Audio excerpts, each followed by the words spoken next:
आपने ये बता दिया, मतलब आपने अपने दिमागी दिवालियापन का उत्कृष्ट नमूना जो है पूरे देश और दुनिया के सामने प्रस्तुत कर दिया।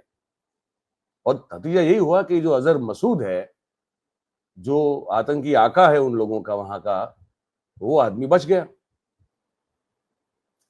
तो विदेश मंत्री जी सुन रहे हैं, हमको पता नहीं सुनते हैं कि नहीं सुनते हैं, लेकिन अगर सुन रहे हैं तो जरा देखें, बड़ी मात्रा में हमारे भारतीय सऊदी अरेबिया में वहां पे सैंडन नाम की कंपनी में हैरान परेशान है। तब तक तो ठीक है, लेकिन पाकिस्तान से मिलके उनके भारत में जो उसकी एम्बेसी थी, उनके अफसर थे दानिश, उससे मिलके जिस तरह से ये महिला ने फिर बार बार पाकिस्तान भी गई, और फिर जिस तरह से उन्होंने, ये उन पर आरोप है कि जासूसी की पाकिस्तान के लिए। दोस्तों नमस्कार, स्वागत है आप सभी का आप के इस मंच पर जिसका नाम है मयूर जानी ऑफिशियल। आज दो मुद्दों पे बात करनी है। एक तो ये है कि हमारी जो विदेश नीति और हमारा जो विदेश मंत्री और वो जिसके इशारे पे चलते हैं हमारे प्रधानमंत्री, उन सबको लेकर आज वो जो निवेदन उनका आया है, और बड़ी बेशर्मी से और बड़े भोलेपन से ये कहते हुए नजर आते हैं, जिसमें उन्होंने ये कहा कि हमने तो पाकिस्तान को आगाह किया था वो हमको इंटरसेप्ट ना करे जब हम आतंकी ठिकानों पे हमला करें। तो कितनी बड़ी बेवकूफी इसको मानी जाएगी, ये थोड़ा इस पर बात करेंगे, तो कुछ बातें सुनाएंगे, दिखाएंगे आपको। तो दूसरा मुद्दा आज का ये रहेगा कि वो जो ज्योति मल्होत्रा नाम की यूट्यूबर, या तो सोशल मीडिया पे जो वीडियो डाल रही थी अपने, वो पाकिस्तान की जासूस पाई गई। हम लगातार देख रहे हैं कि वो लोग जो कि अंधभक्त का चोला पहन के घूम रहे हैं, चाहे वो मध्य प्रदेश के हो, चाहे वो उत्तर प्रदेश के हो, चाहे वो गुजरात के हो, या देश के किसी भी कोने के हो, लेकिन वो जो ज्यादा भक्ति करता हुआ नजर आता है, वही कहीं ना कहीं जो है वो देश से गद्दारी करता हुआ भी नजर आ रहा है। तो सवाल मन में ये होता है कि ये और ऐसे कितने झूठी जासूस हमारे देश में घूम रहे होंगे और गद्दारी कर रहे होंगे, ये एक सवाल है। शुरुआत करते हैं यहां से कि ये निवेदन देखिए आप, ये कांग्रेस वालों ने ये बनाई हुई है, ये एक छोटी सी ये भी है, तो इसको देखिए आप।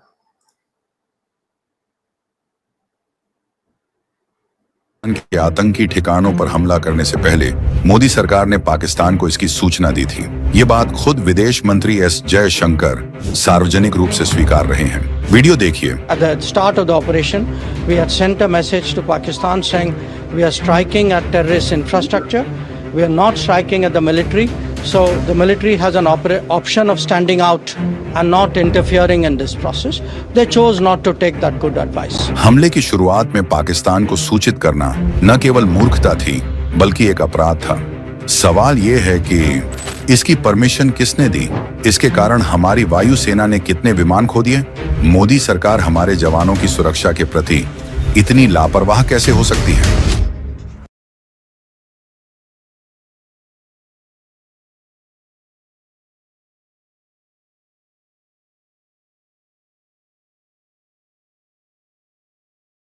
Because even at that start, at the start of the operation, we had sent a message to Pakistan saying we are striking at terrorist infrastructure. We are not striking at the military.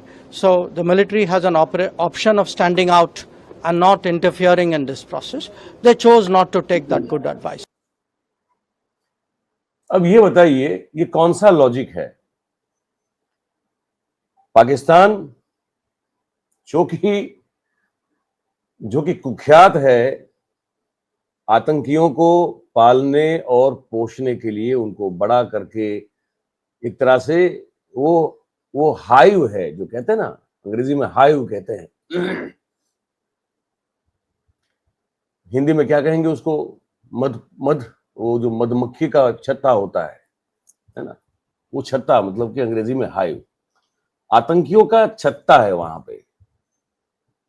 और मैं आप सबको साथ इसी के साथ मैं एक रिकमेंड भी करना चाहता हूं, अगर आप लोग नेटफ्लिक्स पे है, मैंने कल देखा इसलिए मैं आपको रिकमेंड कर रहा हूं। अच्छा कुछ अगर देखा जाए तो मैं तो चाहता हूं कि आप लोग तक वो बात पहुंचे।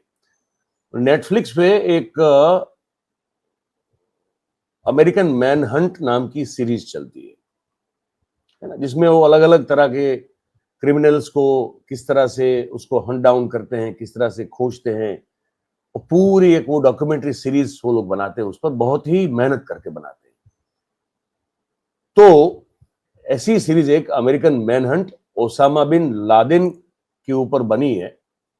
3 हफ्ते मतलब 3 एपिसोड है, ज्यादा कुछ है नहीं। तो 3 एपिसोड 50-50 मिनट के हैं। आप समय निकाल के कभी देखिएगा तो आपको समझ में आएगा कि पाकिस्तान का उस पूरी 3 हफ्तों की सीरीज में कितना जिक्र होता है ना।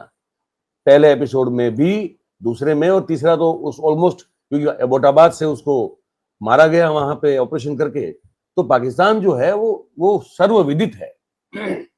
पूरी दुनिया जानती है कि वो वहां आतंकी को पाला जाता है, पोषा जाता है और बड़ा किया जाता है। उस देश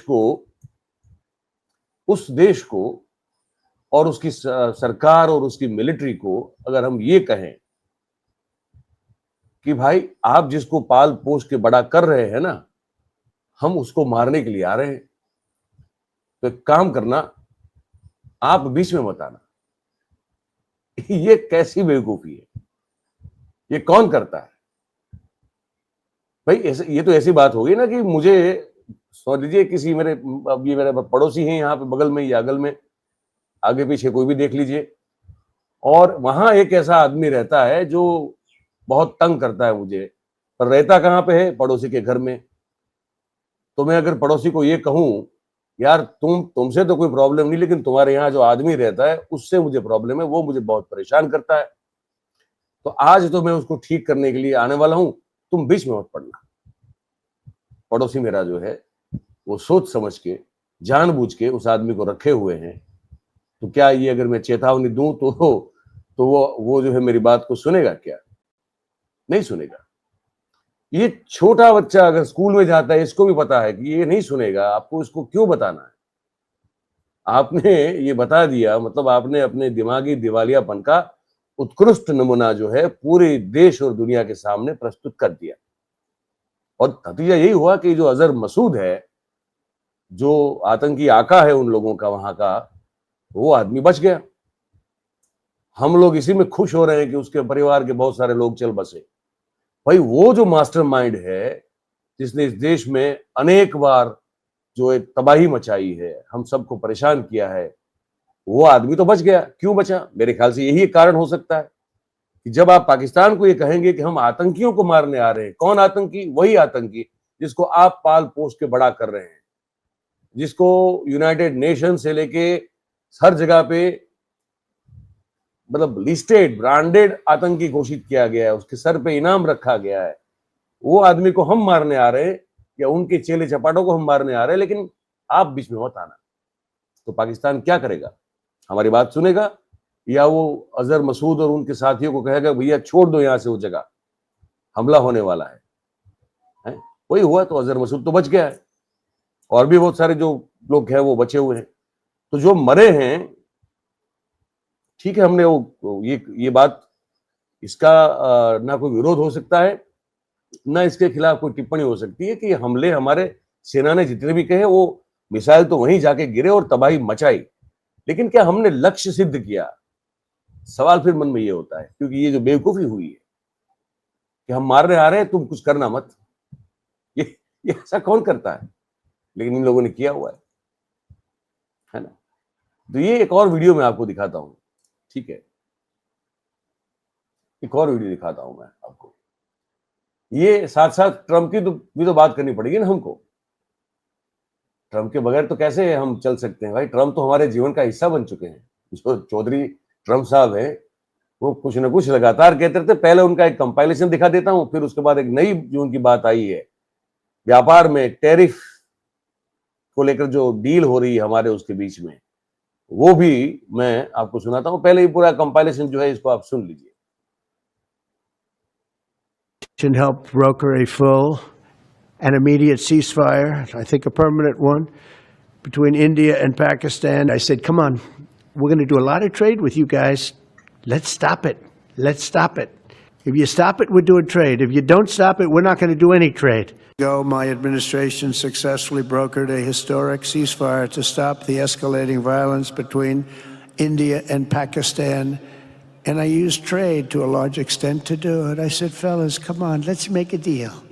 Let's do some trading. It was a very important process. We got involved with India and Pakistan.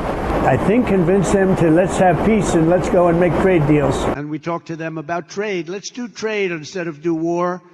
And Pakistan was very happy with that, and India was very happy with that. I'm using trade to settle scores and to make peace. But I stopped that war. That was going to be a nuclear war, I think, or close, very close. You were right there. Yeah.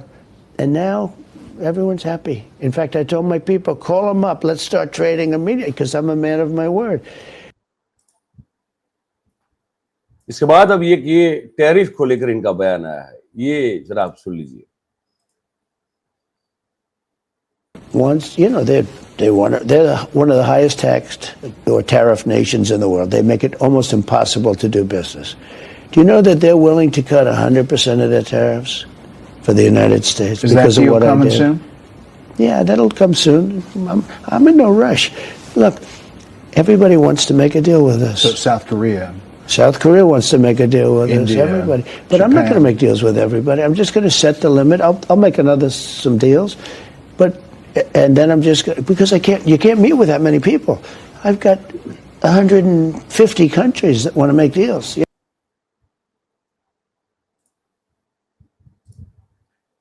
अब ये अपने interview में कह रहे हैं कि हम लोग, मतलब भारत 100% की छूट देने को तैयार है टैरिफ में.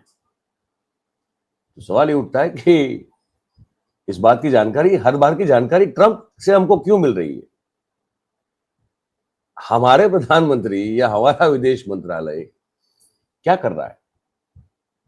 क्या हमने ठेका देके रखा है ट्रंप को कि हमारे लिए जो भी मन में आए वो बोल दे? ये भी एक विदेश नीति जो नाकारा है, जो नाकाम है, जो निकम्मी साबित हुई है, उसी का नमूना है. इसलिए मैंने आपको ये दिखाया कि भाई ट्रंप कौन है. ट्रंप सीज फायर की घोषणा कर देता है, ट्रंप कह देता है कि मैंने ये कर दिया, मैंने वो कर दिया. अब ट्रंप कह रहा है कि टैरिफ में भी हम जो है उससे समझौता करने को तैयार हैं. ये सब ट्रंप से आता है हमारे पास, देश के पास ट्रंप से आती है सब जानकारी. हमारे देश के लोगों से नहीं मिल रही है जानकारी. ये समझ के बाहर की बात है. और लगता है कि जैसे उस मुलाकात हुई वो मुकेश अंबानी साहब और ट्रंप साहब की उधर सऊदी अरेबिया में, तो वो दृश्य भी आपको देखने जैसा था.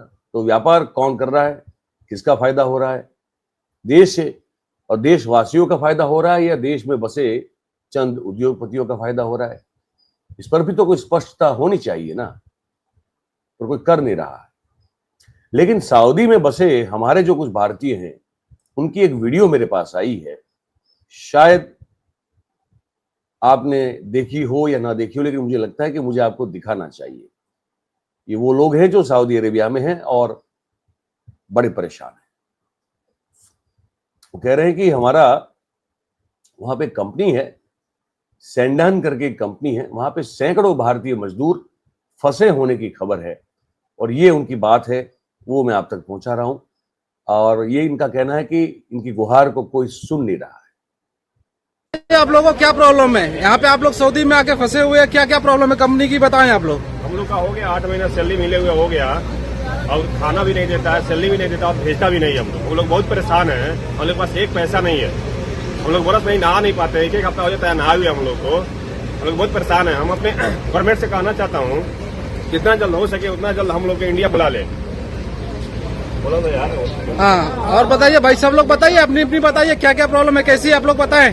सब प्रॉब्लम है सबका. हम लोग सऊदी जुबेल में हम लोग फंसा हुआ है. हम लोग का 7-8 महीना हो गया, सैलरी नहीं हुआ है. और हम लोग को खाने में सिर्फ दाल और चावल दे रहा है। अभी 4 महीने से दाल और चावल दे रहा है और हम लोग को घर जाने का कुछ व्यवस्था ही नहीं कर रहा है। हम लोग को सऊदी सेंट्रल कंपनी हम लोग को घर ही नहीं भेज रहा है और हम लोग को सिर्फ कुछ नहीं चाहिए, हम लोग को सिर्फ घर जाने का चाहिए, वो भी नहीं भेज रहा है। हम लोग इंडिया गवर्नमेंट से हम लोग को रिक्वेस्ट करता है, हम लोग को कैसे भी हम लोग को घर पहुंचा दो।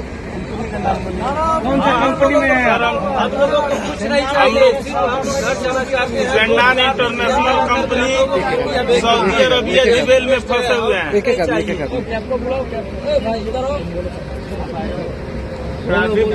ठीक है भाई, आप लोग सब लोग बताइए क्या क्या करना है, क्या चाहते हैं आप लोग, ये बताएं। सेंडान इंटरनेशनल सऊदी अरबिया जुबैल बहुत 1.5 साल से फंसा हुआ सब आदमी है। पैसा नहीं, खाना नहीं, कुछ भी नहीं। हम लोग का सैलरी नहीं, ऐसे ही हम लोग का टिकट देते हैं या ऐसे ही हम लोग को घर जाना है। बिल्कुल। इंडिया गवर्नमेंट से क्या कहना है आप लोग? इंडिया गवर्नमेंट से रिक्वेस्ट है कि हम लोग को जल्द से जल्द यहाँ से निकलवा दिया जाए। ओके। एम्बेसी क्या कर रही है? एम्बेसी सुनवाई नहीं हो रहा है। हम लोग कितना कंप्लेंट डाल दिए, कोई एमबीसी वाला आया नहीं अभी तक। बिल्कुल।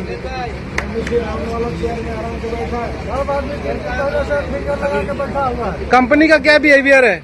कोई एक्शन कंपनी नहीं ले रहा है, न पूछने आ रहा है, न कोई कंपनी वाला आ रहा है, कुछ धमकी देता है। डालेंगे, ये करेंगे, वो करेंगे।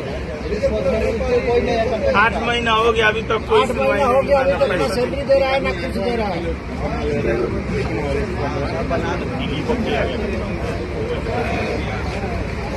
अभी आप सर देख सकते हैं, क्योंकि हम लोग कम से कम 500 से ऊपर इंडियन आदमी इधर हैं और जब भी हम लोग कंपनी से बात करने जाते हैं, कंपनी से कुछ भी कहते हैं, कंपनी सिर्फ और सिर्फ यही कहती है वेट करो। और हम लोग को वेट करते करते हम लोग नवंबर महीने से ऐसे ही बैठे हुए हैं और नवंबर महीने से हम लोग को पैसे की बात करते तो पैसे के लिए बोलता है भाई कि कंपनी पास पैसे नहीं है, आप लोग को जो करना है वो करो, हम पैसे नहीं दे सकते। दूसरी चीज, अगर जब भी हम बात करते हैं कि भाई हमें घर भेज दो तो बोलता है वेट करो, गवर्नमेंट के थ्रू भेजेंगे। जब गवर्नमेंट के थ्रू बात करने जाते हैं तो वो लोग बोलते हैं सिस्टम नहीं चल रहा है। और ऐसे कर करके हम लोग 5 से 6 महीना हो गया हम लोग ऐसे ही बैठे हुए हैं और हम लोग को कुछ भी नहीं है, ना अच्छा खाना देते हैं और ना पैसा दे रहे हैं, कुछ नहीं कर रहे हैं। सैलरी के पीछे जाओ तो लोग बोलते हैं कोई बात नहीं है भाई, हम कुछ नहीं कर सकते, आप लोग को जो करना है वो करो, हम नहीं दे सकते क्योंकि हमारे पास पैसे नहीं है। और ये सारे बंदे जितने हमारे साथ में खड़े हैं, ये सब लोग यही परेशानी से जूझ रहे हैं और हम लोग 6 महीने से ऊपर हो गया, 6 महीने से ऊपर हो गया हम लोग ऐसे ही परेशान है। कंपनी का कोई रिस्पॉन्ड नहीं है और जब भी हम बात करें कंपनी से तो कंपनी एक ही चीज कहती है भाई हम कुछ नहीं कर सकते, आप लोग को जो करना है वो करो। अब जब भी हम अपने एम्बेसी में जाते हैं, बात करते हैं, तो एम्बेसी वाला बोलता है कि भाई मेल करो, मेल करो, मेल करो, मेल मेल। हम लोग बस मेल करते हैं और बस उन लोग का रिप्लाई आता है, बाकी कुछ नहीं होता। सर सो प्लीज हम लोग का हेल्प करिए और हम लोग को इधर से निकालें क्योंकि हम लोग का इधर बहुत परेशान हो चुके हैं और 6-6, 8-8 महीने से फंसे हुए हैं इधर। महीने से लोगों को हार्ट की प्रॉब्लम हो गई है, दवा नहीं, दारू कुछ नहीं, एकदम सब परेशान है। इंश्योरेंस खत्म हो गया, मतलब ये बोला जाता है दवा नहीं हो पाता है। इसमें 8-10 बंदों को हार्ट की प्रॉब्लम है। बोलिए। आ रहे गवर्नमेंट हम लोग का यही निवेदन है कि कैसे भी हम लोग को जल्दी जल्दी घर बुला ले, क्योंकि यहाँ का एम्बेसी जो है कुछ काम नहीं कर रहा है। कंपनी का नाम है सेंडान इंटरनेशनल कंपनी, सऊदी और जुबैल एरिया। और ये देखिए हम लोग की कंपनी के कैंप ऑफिस है। जब भी हम लोग इधर कहने के लिए आते तो बोलते भाई कि हमारे हाथ में कुछ नहीं है, आप लोग जाके कंपनी हेड से बात कीजिए क्योंकि हमारा कुछ नहीं है, हम कुछ नहीं कह सकते। सर ये देखिए हम लोग का कैंप एरिया है। जब भी हम लोग इधर आते हैं और इनसे पूछते हैं, बात करते हैं, इन लोग का कोई बिल्कुल रिप्लाई नहीं है।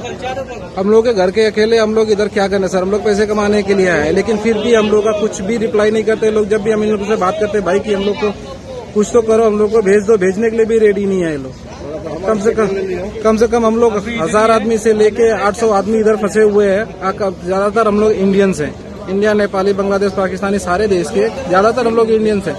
लेकिन कंपनी का कोई रिस्पॉन्ड नहीं है। कंपनी बोलती है भाई हम क्लोज हो गए, हमारा अकाउंट फ्रीज हो गया, हम कुछ नहीं कर सकते, हम आपको एक पैसे भी नहीं दे सकते, कुछ भी नहीं कर सकते। ऐसा ये सीन बना के रखा हुआ है इन लोगों ने। बोलिए आपका क्या हुआ? मेरा भी पासपोर्ट एक्सपायर हो रहा है, ये 29/6 का पैसा मांगने पर रिन्यूअल करने के लिए पैसा भी नहीं दे रहा है। बोलता है जाओ जैसे पूछा उतना करो। हम लोग के पास 8 महीना सैलरी भी नहीं मिला है, मैं किधर से कराएगा रिन्यूअल? कंपनी क्या बोलती है? वो बोलती है अपना तुम लोग समझो। लड़की का भी शादी था, उसमें भी नहीं जाने दिया, वो भी हमारा वो फेल हो गया शादी। ठीक है, ओके। ये रही हम लोग की कंपनी और ये रहा कंपनी का हम लोग का बोर्ड।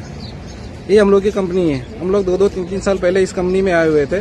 सब कुछ अच्छा था, लेकिन 6 महीना 8 महीना 9 महीना पहले ये लोगों ने पूरा बर्बाद कर दिया और हम लोग को बीच में रगड़ के हम लोग को मार रहे हैं। हम लोग को पैसे दे रहे हैं और हम लोग को घर भेज रहे हैं। घर परिवार के अकेले हम लोग के ऐसे मर रहे हैं। सर प्लीज हम लोग को इधर से जितना जल्दी हो सके उतना जल्दी हम लोग को इधर से निकलवाएं। ये सैंडन कंपनी है, वहां के ये हमारे भारतीय हैं जो मजदूरी के लिए गए हैं। कह रहे हैं कि 8 महीने हो चुके हैं। इनका कहना है, मेरा कहना नहीं, आप सबने देखा सुना। कंपनी में अपनी अगर बात रखते हैं तो कहते हैं कि आप अपने एम्बेसी में जाइए। एम्बेसी वाले कहते हैं कि मेल करें। मेल करते हैं तो कहते हैं सिस्टम काम नहीं कर रहा है।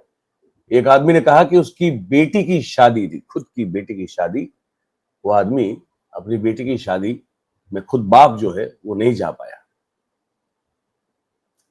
तो विदेश मंत्री जी सुन रहे हैं, हमको पता नहीं सुनते हैं कि नहीं सुनते हैं, लेकिन अगर सुन रहे हैं तो जरा देखें। बड़ी मात्रा में हमारे भारतीय सऊदी अरेबिया में वहां पे सैंडन नाम की कंपनी में हैरान परेशान है। तो ये भी हमारी एक विदेश नीति का नमूना है। हमने सोचा ये भी आपको दिखाई देते हैं। अब बात कर लेते हैं ज्योति मल्होत्रा की। ज्योति मल्होत्रा है ना, यूट्यूब पर, फेसबुक पर और इंस्टाग्राम पर ये क्या करती थी, ये घूम घूम के वीडियो बनाती थी। इससे पहले क्या करती थी, बताया जा रहा है कि दिल्ली में कोई एक कंपनी में थी और कोरोना के दौरान जो कॉस्ट कटिंग हुई तो उस कॉस्ट कटिंग में बहुत सारे लोगों ने अपनी जॉब गंवाई, तो इनकी भी जॉब चली गई। उसके बाद उनको लगा कि भाई ये सब क्या, चलिए पूरी दुनिया यूट्यूब पे लगी हुई है, हम भी लग जाते हैं, फेसबुक पे लग जाते हैं और इंस्टाग्राम तो है ही है, लग जाते हैं, लग पड़ते हैं। तो उन्होंने काम शुरू किया, चल तो पड़ा। लेकिन अगर वो ट्रैवलॉग बनाती या कुंभ में जाके भक्त का चोला पहन के जो है वो तारीफ करती योगी सरकार की, जो कि की है उसने, उसके वीडियोस हैं, तब तक तो ठीक है। लेकिन पाकिस्तान से मिलके उनके भारत में जो उसकी एम्बेसी थी, उनके अफसर थे दानिश, उससे मिलके जिस तरह से ये महिला ने फिर बार बार पाकिस्तान भी गई और फिर जिस तरह से उन्होंने, ये उन पर आरोप है कि जासूसी की पाकिस्तान के लिए, तो ये बड़ी विचित्र बात है, लेकिन होता है। ये पाकिस्तान का उनका वीडियो है, ये आपको दिखाता हूं, आप इसको देखिए। पासपोर्ट जिसपे हमें मिल चुकी है स्टैम्प फॉर 7 डेज, 7 दिन के लिए हम लोग रहेंगे। कटाक्ष राज मंदिर के दर्शन करेंगे एंड ऑफ कोर्स लाहौर के मंदिर को एक्सप्लोर करेंगे। तो ये पूरा जो है ना वो एक रिलीजियस जत्थे में हम जाने वाले हैं, ग्रुप जाता है एक। इसकी इन्फॉर्मेशन मैं आपको पूरी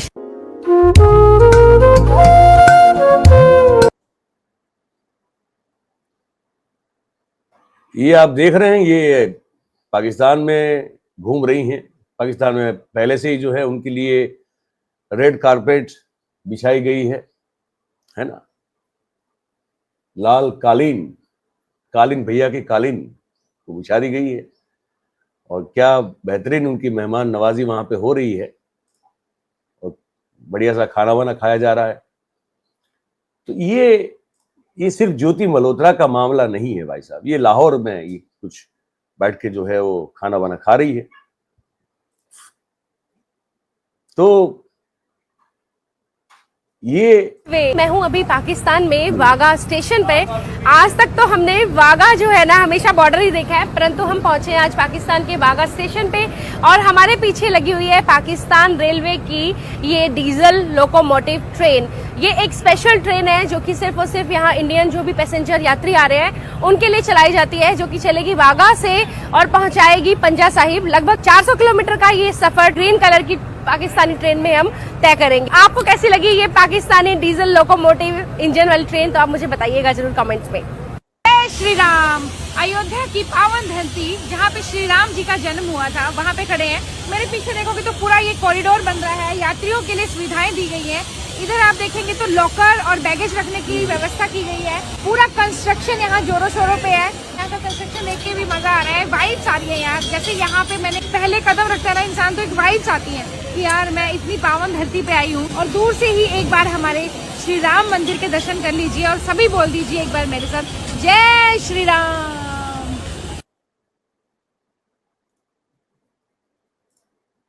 अब जो है ना, हम एक और अंधभक्त को दिखाते हैं। मेहुल का अभी एक कमेंट है। मेहुल हमारे साथी हैं, आप जानते हैं, वो हमारे साथ जुड़े हैं और बहुत अच्छा उनका ऑफिस जो भी छोटा मोटा हमारा है तो उसको संभालते हैं। उनका कमेंट है, उसी कमेंट के चलते मैं वो बाइट या तो वो वीडियो क्लिप दिखाना चाहता हूं जो पूरी तरह से भगवा वस्त्र धारण करते हुए एक अंधभक्त कमाल के जोश में आके उन्होंने पाकिस्तान को जिंदाबाद कह दिया। फिर पता चला कि गड़बड़ हो गई भाई साहब, तो फिर उनको माफी ये लोग तुरंत मांगी। ये माफी वीर लोग हैं, ये तुरंत माफी मांगते हैं और ऐसा काम करते हैं भाई साहब कि माफी मांगनी ही पड़े और मांगने के बाद फिर वो ऐसे ही खुश हो जाते हैं और वैसे ही पवित्र और पाक हो जाते हैं जैसे कि कोई हो सकता है। मैंने वो वीडियो आपके लिए निकाल के रखी हुई है, ये आप देखिए ये क्या कहते हैं। वंदे मातरम, भारत माता की जय। मेरा नाम महंत अर्जुन गेर्ज है। मैं अंतर्राष्ट्रीय हिंदू महासंघ भारत का प्रदेश का उपाध्यक्ष हूँ। कल मेरे द्वारा एक तिरंगा यात्रा सागंज से निकाली गई, जिसमें हमारे सैकड़ों समर्थकों द्वारा तिरंगा यात्रा में पाकिस्तान मुर्दाबाद के नारे लगाए गए, जिसमें गलती से मेरे से जो नारा निकल गया, पाकिस्तान जिंदाबाद का नारा निकला, वो जोश में होश खोने वाला एक नारा था, जिसके लिए मुझे बहुत खेद है। और मैं वर्षों से हिंदुत्व की सेवा करता आया हूँ, 20 साल से हिंदुत्व की सेवा करता आया हुआ हूँ और हर दिन हर समय हर प्रतिदिन मैं रोज देश और धर्म के लिए कार्य करता हूँ। इसमें कोई प्रतिष्ठित चिन्ह नहीं है कि मैं हिंदुत्व के लिए तो देखा आपने, जोश में होश खो बैठने से क्या आप पाकिस्तान को जिंदाबाद कह देंगे? यही सवाल ये होना चाहिए, ये सवाल होना चाहिए। हमारे रहीम खान साहब पूछ रहे हैं कि what is going on in the country, everywhere lawlessness, अंधभक्त हैड स्पॉइल्ड द कंट्री। बात सही है। मैं ये मान के चलता हूं रहीम खान साहब कि हम लोगों ने, पूरे देश ने, देखिए आप वही काटते हैं जो आप बोते हैं, तो हम लोगों ने यही बोया है ना। हमने इस तरह की फसल बोई है तो हम अभी काट रहे हैं। अब इसमें आप कहेंगे कि नहीं मैं तो ऐसा नहीं हूं, हो सकता है आप बिल्कुल ऐसे नहीं है। मैं बहुमत की बात कर रहा हूं, है ना। लोगों जो बहुमत में जो लोग हैं या ज्यादातर लोगों की जो मानसिकता रही है, ये अगर नफरत की नहीं रही होती तो इतनी फूट फूट के कैसे बाहर आती। मैं मानता हूं कि नरेंद्र मोदी साहब और उनकी सरकार और उनकी पार्टी जो है वो सिर्फ कैटलिस्ट का काम किया है उन्होंने। ये मैं बहुत ही सोच समझ के कह रहा हूं आप सभी को। आज जो हम हालात देख रहे हैं देश के, उसके लिए अगर सबसे पहले कोई जिम्मेदार है तो वो हम ही लोग हैं। ये मेरा मानना है। अब आप उससे सहमत हो, आप सहमत ना हो, वो आपकी मर्जी है। पर मैं ये हमेशा मानता हूं कि हमारे साथ जीवन में जो कुछ भी होता है उसके जिम्मेदार सबसे पहले हम होते हैं। हमारे कर्म होते हैं, हमारी सोच होती है, उसी के आसपास पूरा जो है वो इर्द गिर्द पूरा मामला बनता है। वो नियति जो है वो जाल अपना बुनती है और फिर आपको उसको भुगतना पड़ता है। तो यही हो रहा है सर, हम लोगों ने जो बोया है हम काट रहे हैं। अब अगर अच्छी बुआई करेंगे, अच्छी फसल बोएंगे आगे आने वाले दिनों के लिए, हमारी आने वाली पीढ़ियों के लिए, तो शायद उनको कुछ अच्छा फल या अच्छी फसल जो है वो काटने को मिले। हम लोगों, हमारे जो पुरखों ने या हमने भी अगर शायद वो गलती की है तो सदा उसकी भुगतनी पड़ रही है। एक और मैं आपको दिखाना चाहता हूं, इसको आप देखिए। अहमदाबाद के व्यापारी हैं ये। अहमदाबाद में एक बहुत बड़ा कपड़ा मार्केट है, उसका नाम है मस्कती मार्केट। वो पुराने अहमदाबाद शहर में वो बहुत पुराना मार्केट है। उसके एक व्यापारी ने भी इसी तैश में आके एक बयान दिया था। मैं थोड़ा उसको सुना देता हूं आपको। नफरत, आपने सवाल किया ना कि इतने सारी, तो नफरत भैया यहां तक घुसी हुई है। कपड़ों का व्यापार करने वाला व्यापारी कपड़ा व्यापारियों की एक सभा में मंच पर खड़ा रह के क्या बोलता है ये देखिए। और ये जावेद है, हमारे यहाँ अहमदाबाद के एक पत्रकार है, उन्होंने, उनकी चैनल है, तो उन्होंने इस बात को अपने मंच पे रखा था, तो हम क्रेडिट देते हुए जावेद और उनकी चैनल को ये हम वीडियो जो है आपको दिखाने जा रहे हैं। इसको आप देखिए, मैं आपको वो दिखाना चाहता हूं। ये देखिए, ये अहमदाबाद इनका मस्कती मार्केट में व्यापारियों की सभा है और एक व्यापारी ये भाषण दे रहा है और फिर वो गलती, फिर माफी भी मांगता है। लेकिन ऐसा बोले ही क्यों जिसके लिए माफी मांगनी पड़े। लेकिन मैंने कहा ना, भक्तों को इस बात की परवाह नहीं है, उनके जो पापा है वही लगातार थूका हुआ चाटते हैं, तो फिर इनको क्या तकलीफ है। देखिए, हिंदुस्तान के अंदर मुस्लिमों को काम देना एक साथ में बंद नहीं कर सकता, लेकिन जिस दिन बंद करना भी चालू कर देगा ना, मैं बोलता हूं 4 महीना, 6 महीना या 1 साल में वो इतनी बड़ी आवाज उठेगी कि उनकी नानी याद आ जाएगी। आज अगर इतने मुस्लिम संगठन, बाप देखिए क्या कह रहे हैं, फिर से सुनिए इसको। अगर अपने हिंदुस्तान के अंदर मुस्लिमों को काम देना एक साथ में बंद नहीं कर सकता, लेकिन जिस दिन बंद करना भी चालू कर देगा ना, मैं बोलता हूं 4 महीना, 6 महीना या 1 साल में वो इतनी बड़ी आवाज उठेगी कि उनकी नानी याद आ जाएगी। आज अगर इतने मुस्लिम संगठन, अगर मुसलमानों को काम देना बंद कर दिया तो इनकी नानी याद आ जाएगी। तो ये लोग हैं, ऐसे लोग हैं, तो क्या करें। एक और मैं आपको दृश्य दिखाना चाहता हूं, आप जरा देखें इसे। बात है, ये दिखाना चाहता हूं मैं। क्या है पता आपको, थोड़ा हल्का फुल्का भी जो है, सुबह सुबह दिन की शुरुआत है, थोड़ा हम लोगों को लाइट मूड में भी रहना चाहिए ताकि दिन जो है वो अच्छा निकले हम लोगों का। बाकी ये जो आधी व्याधि उपाधि है वो तो हम सब पर मंडरा रही है, तो वो तो रहेगी, क्या करें। लेकिन ये देख लीजिए कि एक सतीश राय है, बड़े अच्छे कलाकार है वो भी, जैसे भगत राम का एक रोल निभाने वाले होते हैं ना हमारे भाई, वैसे ये भी बहुत अच्छा सटायर करते हैं, सतीश राय। उनकी एक बात है, वो मैं आपको सुनाना दिखाना चाहता हूं, देखिए। बड़ा अच्छा व्यंग है। हम फेल्ड स्टेट कैसे हो गए? हमने ब्रह्मोस मिसाइल बनाई है, इसरो, DRDO, IPL दुनिया की दूसरी सबसे बड़ी लीग हमारी है, हम दुनिया की 5वीं सबसे बड़ी इकोनॉमी है। आपके पास क्या है? हानिया आमिर। हाँ ये तो है। बोलती बंद हो गई है ना, क्यूट। हाँ क्यूट तो है वो, एफर्टलेस है, क्यूट है जी, मानता हूं मैं। सुंदर है जी, मानता हूं मैं इस बात को। हानिया आमिर पसंद है जी, पसंद है। तो आपको हानिया आमिर का वास्ता मसाइल नहीं मारेंगे आप, अब पानी छोड़ेंगे। पहले 1 महीने से बाल नहीं धोए उसने, उसके लाइक्स कम आ रहे हैं, आपको हानिया आमिर का वास्ता यार जनाब। तो आप लोग आतंकवाद को पनाह देना क्यों नहीं छोड़ देते? पनाह किसको? दहशतगर्द। हमने दहशतगर्दी को पनाह नहीं दी है, दहशतगर्दों ने हमें पनाह दी है। यह आपको क्लियर कर दूं। भारत और पाकिस्तान को आज़ाद हुए लगभग 80 साल हो चुके हैं। आज देखिए इंडिया कहाँ पे है और पाकिस्तान कहाँ पे है। बहुत आसान है अपनी औलाद को गाली देना। 80 साल पहले पैदा करके छोड़ गए थे ना आप। एक बार भी पूछ रहा है कि बेटा पाकिस्तान क्या कर रहा है, किसकी गोद में बैठा है, ये चाइना कौन है? वो तो स्टेपडेड चाइना, प्यार भी करता है, दुलार भी करता है और पैसे भी देता है। थोड़ा सा टीनेज ईयर्स में ईस्ट पाकिस्तान के साथ बदसलूकी क्या कर दी आपने? ईस्ट पाकिस्तान को अलग रहने को बोल दिया, बांग्लादेश बना दिया। कश्मीर से प्यार हुआ तो कश्मीर को अलग कर दिया, मेरे से कब्जा नहीं करने दिया। आपका अटेंशन पाने के लिए क्या क्या नहीं किया मैंने? बम बनाए, बम मारे। आपने एक बार भी कहा कि बेटा अच्छा बम बनाया है, बिना मॉडर्न साइंस की मदद के इतना बम कैसे बनाया? अरे कुछ नहीं देना था, लोग अपनी जायदाद दे देते हैं बेटे को। आपने क्या दिया? आपने टाइम भी नहीं दिया। पापा मेरी जान।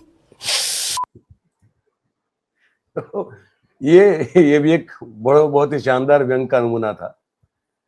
लेकिन प्रचार प्रसार में, जैसे भी मैं आप सबकी कमेंट देख रहा था, कुछ लोग बिहार का भी जिक्र कर रहे हैं, ये कर रहे हैं। देखिए ये इनको भाई साहब ऐसा है कि ये प्रचार प्रसार में तो ये तो सबके, इसीलिए तो कहते हैं ना, ये इसी के पापा है और कोई चीज के नहीं है। ये एक और दृश्य दिखाता हूं मैं आपको। ये ऐसे होता है, देखिए इस तरह से होता है। प्रचार अगर करना है तो ऐसे ही किया जाता है। स्कूली बच्चों के माध्यम से बात बैग भी है, पीछे मोदी जी की फोटो है ना। देखिए देखिए, और हमारे गुजरात में है ये, भूपेंद्र पटेल भी है ये। देखिए प्रचार ऐसे किया जाता है महाराज, तो यही तो आता है उनको, और तो क्या आता है ना। एक और मुझे आपसे बताना था, जो शशि थरूर को लेकर बड़ी चर्चाएं हो रही है ना, कि शशि थरूर को कांग्रेस ने तो नॉमिनेट नहीं किया था। ये जो भेज रहे हैं पूरी दुनिया में ऑपरेशन सिंदूर की कहानी बताने के लिए, तो कांग्रेस ने शशि थरूर का नाम नहीं दिया था। इन्होंने कहा कि शशि थरूर ही बहुत ही ज्ञानी व्यक्ति हैं। अच्छा, अब शशि थरूर की जो पत्नी की जब मौत हुई तो 50 करोड़ की गर्लफ्रेंड का जुमला तो यही मानव ने कहा था। और शशि थरूर ने भी एक समय हमारे देश के प्रधानमंत्री के लिए क्या कहा था, ये अचानक जो नया नया प्यार पनपा है दोनों के बीच में, वो पहले क्या हुआ करता था। तो शशि थरूर साहब ने भी एक बयान जो दिया था, आपकी पेशे खिदमत है। वो कह रहे हैं कि नरेंद्र मोदी शिवलिंग पे बैठे उस बिच्छू के समान है जिसको आप हटा भी नहीं सकते। देखिए प्यार है, देखिए। A scorpion sitting on a shivling. You cannot remove him with your hand, and you cannot hit it with a chappal either. And if you think about it, that's a very, very profound understanding of the relationship. Because if you remove a scorpion with your hand, you'll get stung very badly. But if you hit a shivling with a chappal, then you've undermined all the sacred tenets. कह रहे हैं कि मोदी साहब जो हैं वो शिवलिंग पे बैठे बिच्छू के समान है। आप उसको हाथ से हटा नहीं सकते क्योंकि काट लेंगे, और चप्पल आप मार नहीं सकते क्योंकि वो शिवलिंग पे बैठे हैं। तो इतना प्यार एक जमाने में थरूर साहब का मोदी साहब के लिए था। और मोदी साहब का तो वो बयान आप सब जानते ही हैं कि 50 करोड़ की गर्लफ्रेंड वाला मामला, जो उनकी बीवी की मृत्यु के बाद बहुत सारी सभाओं में भाषण देते हुए मोदी साहब ने कहा था। तो अब जो उनका रिश्ता है वो आप देख रहे हैं कि किस तरह से इतना सुमधुर है कि लगता है कि एक दूसरे के लिए बने हैं, बस पैदा ही एक दूसरे के लिए हुए हैं। तो ये एक दौर ये भी था, अब का दौर ये भी है। और जब हमारे किसी दो दर्शक ने लिखा, अभी यहाँ पे लिखा था मेरे ख्याल से, हिंदू धर्म में या तो हिंदुओं में जो जाति और संप्रदाय और छुआछूत का मामला अभी भी किस तरह से वो बिल्कुल प्रकट है, तो उसको लेकर मुझे एक दृश्य दिखाने का मन हो रहा है आपको। मैं वो भी आपको दिखा देता हूं ताकि आप इसको ठीक से, हमारे देश में क्या हो रहा है, क्योंकि ये सब चीजें हो रही है ना, ये सब चीजें हो रही है कि वो कहाँ गया यार, वो बड़ा हिमाचल का वो वीडियो है मेरे ख्याल से। और हाँ, ये है हिमाचल में। अभी भी अगर हमारे दलित भाई किसी मंदिर में जाना चाहते हैं, जैसे पराशर ऋषि का मंदिर है वहां पे, तो अभी भी उनको किस तरह से दर्शन करने पड़ते हैं या उनके साथ क्या होता है, देखिए इसको।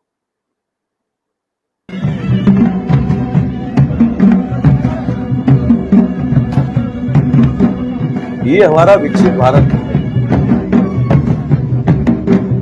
अगर आप इसको विकसित कहते हैं तो आपकी मर्जी। इस तरह से यहीं रुकिए, वहां बाहर रुक के सब नीचे रख के, फिर इस तरह से ये सब होता है। मुझे लगा कि आपको ये भी दिखाना चाहिए। और आज जब दिखाने पे ही बैठे हैं, मूड में है, तो एक और चीज दिखा देते हैं आपको। वो यहाँ पे है, एक सेकंड। ये बड़ा मीम बड़ा चल पड़ा है भाई। इसकी आवाज, इसके पीछे का गीत तो नहीं सुना पाऊंगा क्योंकि उस पर कॉपीराइट लग जाएगा हम पे, लेकिन आप समझ सकते हैं कि किस तरह का ये मीम चल रहा है और उसका मतलब क्या है। ये आप जरा देख ले इसको। ये इटली की जो प्रधानमंत्री है मेलोनी जी, इनका स्वागत अल्बेनिया के प्राइम मिनिस्टर ने जैसे किया है, बड़ा फिल्मी मामला है। अब पता नहीं क्यों नीचे मोदी जी को दिखाया जा रहा है, ये हम समझ नहीं पा रहे हैं, हमको नहीं पता। लेकिन दृश्य जो मनोहर है वो है कि मेलोनी जी का स्वागत कैसे किया गया। एक बार फिर से देखिए, अभी आई घुटनों पे बैठ गए भाई साहब, जैसे वो एक लड़का एक किसी लड़की को अगर प्रपोज करता है फॉर एग्जाम्पल, हमारे यहाँ तो हमने फिल्मों में यही देखा है। खैर ये यूरोपियन संस्कृति है, हमको इसके बारे में टिप्पणी करने का कोई अधिकार नहीं है। तो बहुत ही बढ़िया तरीके से एकदम बड़े बड़े वार्मनेस से ना, मतलब बड़ी उष्मापूर्ण रूप से इनका स्वागत किया गया। अब नीचे मोदी जी को क्यों दिखा रहे हैं ये मीम वाले, और वो भी रोता हुआ इमोजी डाल के, ये हमारी समझ से बाहर है। आपको पता हो तो हमको बताइएगा। बार बार हर जगह हर तरह पे हर किसी में जो है आप मोदी जी को खींच लाते हैं, ये अच्छी बात नहीं है, ये नहीं होना चाहिए, ठीक है। ये भी हमने सोचा कि आपको दिखा दें, है ना। और आखिर में एक चीज और दिखा देते हैं आपको। ये भाजपा के नेता हैं, बिहार के बताए जा रहे हैं, इनके संस्कार देख लीजिए।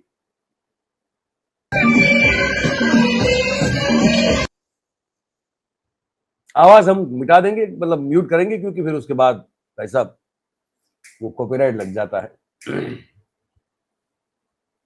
देखिए कितने प्यार और मोहब्बत दिखाने वाले लोग हैं। ये पता नहीं बाकी हर जगह पे नफरत का जहर क्यों घोलते रहते हैं, यहां देखिए कितना प्यार बांट रहे हैं, वो बांट रहे हैं ना, है ना, कितने खुश है ना। और जैसे जितने प्यार से गोदी में मीडिया को बिठाते हैं, वैसे ही ये जो कलाकार हैं जो नाच रही हैं उनको भी बिठा दिया। तो सिर्फ ये जब मंच पे आ जाते हैं, जब लोगों के बीच में चले जाते हैं, तब इतना जहर और इतना नफरत क्यों बांटते हैं, ये थोड़ा हमको आपको शायद समझ में नहीं आता है। तो यही है, तुलसीदास जी कह रहे हैं कि मयूर भाई आप मासूम तो नहीं। अरे भैया हम तो बहुत मासूम है। देखिए हमको नहीं पता, हम कुछ चीज हमको नहीं समझ में आती कि वो मोदी जी का फोटो क्यों डाल दिया उसमें, नहीं आती। अब आपको पता हो तो आप बताइए हमको, हम नहीं जानते, है ना। तो यही है। प्रकाश भाई कह रहे हैं कि जब दलितों को मंदिर में घुसने नहीं दिया गया तो उनका दान क्यों, पैसा चाहिए भैया उनसे, रुपये की कोई, रुपया दलित थोड़ी होता है प्रकाश भाई। रुपया जो है वो दलित नहीं होता, वो तो बिल्कुल शुद्ध रूप से जो है उच्च जात का है। वो रुपये की जात ऊंची जात है। बाकी हो सकता है देने वाला दलित हो सकता है, लेकिन रुपया जो है तो शुद्ध उच्च सवर्ण है एकदम। यही है, क्या करें। और इसलिए तो हम कहते हैं लगातार, है ना, कि इतना ढकोसला और इतना ढोंग इस देश में। और ये भाई साहब कहें कि क्यों छीलने लगे हैं वो संगियों पर। अरे भाई कहाँ है यार, हम कहाँ छील रहे हैं, ऐसा कुछ है नहीं। अब थोड़ा बहुत हमको लगा कि आपको दिखाना चाहिए, बताना चाहिए, तो हमने दिखा दिया, बता दिया, और कोई बात नहीं इसमें। तो आज फिर यही समाप्त करते हैं, 40 मिनट का आसपास का समय हो गया है। 2 बातें, पहली बात फिर से एक बार मतलब समाप्त कर लेते हैं। तो विदेश नीति को लेकर हमने पूरी आपको एक हो सके उतनी वीडियो के साथ कुछ आपको बताया। और मैंने कहा कि कोई ऐसा नहीं करता ना कि आप मैं पहले बता दूं और फिर आऊं कि देखो यार मैं हमला करूंगा और तुम कुछ मत करना। ये नहीं होता, ये दुनिया में कोई नहीं करता, लेकिन हम कर रहे हैं। लोग हमारे फंसे हैं सऊदी अरेबिया में, 8 महीने से उस पर कुछ हो नहीं रहा है। ज्योति जासूस जैसे पता नहीं और कितने जासूस हैं जो केसरिया कपड़ों में बेवकूफ बनाते हुए इस देश में घूम रहे हैं। और वो हमारे भाई साहब ने कहा कि पता नहीं, रहीम खान साहब ने शायद कहा कि क्या हो रहा है देश में। तो हमने कहा कुल मिला के कि जो हमने बोया है हम वो काट रहे हैं। यही है, अच्छा बोएंगे तो अच्छा काटेंगे, ठीक है। एक कमेंट लेते, राजेश भाई कह रहे हैं कि हमारे उत्तर प्रदेश में भी 13 ही में आते हैं, पूरी नहीं खाएंगे पंडित लोग, लेकिन बर्तन कपड़ा और पैसा जरूर लेकर जाएंगे, खाना नहीं खाएंगे। यही तो है वो ढकोसला तो है ना। ये इसी को लेकर ही तो बहुत बड़ा प्रश्नार्थ चिन्ह लगता है हमारे पूरे देश की मानसिकता के। और वो बटेंगे कटेंगे वाली जब बात करते रहते हैं योगी महाराज, तो ये नहीं देखते हैं कि ये ऑलरेडी बटे हुए हैं, और आज से नहीं बटे हुए हैं, सदियों से बटे हुए हैं, है ना। तो और इसके खिलाफ हम बोलेंगे जरूर, क्योंकि काम है हमारा, तो बोलेंगे। और हो सके उतनी जागरूकता फैलाने का कोशिश मैं भी करूंगा और मैं आप सबका साथ भी उसमें लूंगा, क्योंकि ये सब जो है इसी से देश कमजोर पड़ता है। तो इस कमजोरी को हटाएं, ये आप सबसे मुझे कहना था। तो आज यही समाप्त करेंगे। अगर गुजराती दर्शक इसमें कोई जुड़े हुए हैं तो आप आइए 11 साढ़े 11 के बीच में मैं और हिमांशु मिलके आज एक गुजरात के और मुद्दे पे बात करेंगे। तो जो गुजराती दर्शक हैं, हिंदी भी दर्शक भी हैं, वो भी अगर चाहे गुजराती समझ पाते हैं तो जरूर आए। तो 11 साढ़े 11 के बीच में हम बातचीत शुरू करेंगे। और अभी आज इस कार्यक्रम में बस इतना ही है। आप सबका बहुत बहुत धन्यवाद करेंगे। चैनल को सब्सक्राइब जरूर करें भाई, मैं आप सबसे ये कहूंगा, विनती है कि आप तोलानी साहब अहमदाबाद से हैं, चलिए बहुत अच्छी बात है। तो मैं ये कहूंगा कि इसको आप सब्सक्राइब जरूर करें, अपने आसपास के लोगों से करवाएं, तभी थोड़ा धीरे धीरे ये कारवां जो है हम सब लोगों का आगे बढ़ता रहेगा। तो आज उतना ही। सब स्वस्थ रहें तन से और मन से। दिमाग की खिड़की और दरवाजे खुले रखें। ताजा हवा और ताजा विचारों का आना जाना बहुत जरूरी है। और ढोंग ढकोसले से दूर रहें, बस ये कहना था। चलिए, तो आज यही समाप्त करेंगे। आप सबका बहुत बहुत धन्यवाद करेंगे हमारे साथ इस कार्यक्रम में जुड़ने के लिए। Thank you very much. नमस्कार।